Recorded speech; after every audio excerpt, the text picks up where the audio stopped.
ng Panginoon. Pinupuri ka namin, Panginoong Heso Kristo. Magsiupo po tayo na. Matagal ka na bang naglilingkod sa simbahan? At papaano ka nagsimula? At papaano ka nananatili magpasa hanggang ngayon? Kung matagal ka nang naglilingkod, nais mo rin bang manghikayat ng iba upang maging katulad mo na naglilingkod mula noon magpasa hanggang ngayon? At kung ikaw ay nanghihikayat ng iba, madali ba ang manghikayat o mahirap? Na kahit anong paliwanag mo at kahit anong hila mo papalapit sa simbahan, maaaring sa simula lang, pero matapos ang ilang araw ay hindi mo na rin makikita. O maaaring sa simula pa lang, wala na nga kaagad at hindi mo talaga sila mahila. Ano nga ba ang mas maganda? Na ang isang tao bago maglingkod, namulat na kaagad sa kagandahan na kanyang ginagawang paglilingkod. Kaya nga siya naglilingkod, kaya nga siya sumusunod, sapagkat binago na siya ng Diyos sa simula pa lamang. Naramdaman na niya ang Panginoon na siya'y pinatawad sa kasalanan o pinagaling sa sakit o karamdaman o pinagpala sa kanyang buhay. Kaya yun ang kanya naging motibasyon, yun ang kanya naging pinanghahawakan para maglingkod na mayroong katapatan at kapangbabaan.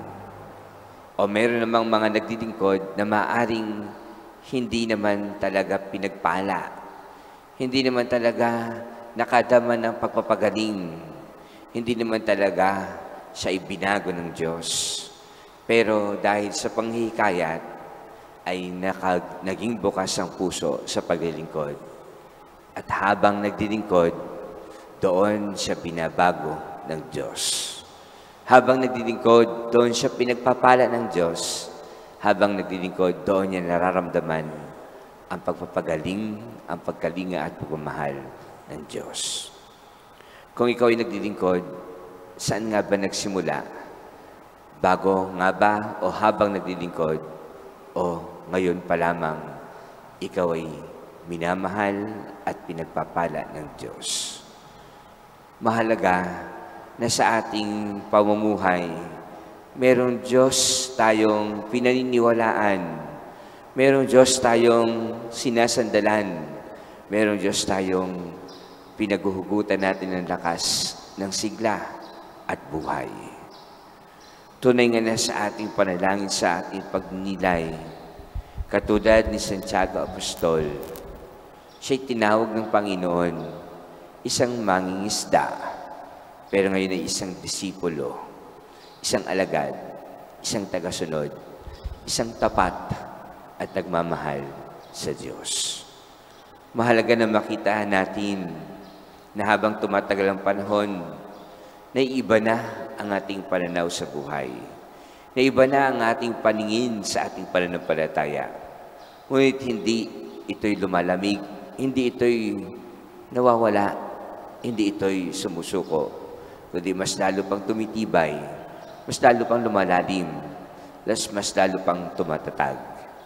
At mas nagiging malawak at malaki na ang dahilan ng ating pagmamahal sa Diyos, ng ating pananampalataya at ng ating paninindigan sa kaliwanagan, sa katotohanan, at sa Kanyang pagliligtas sa ating buhay.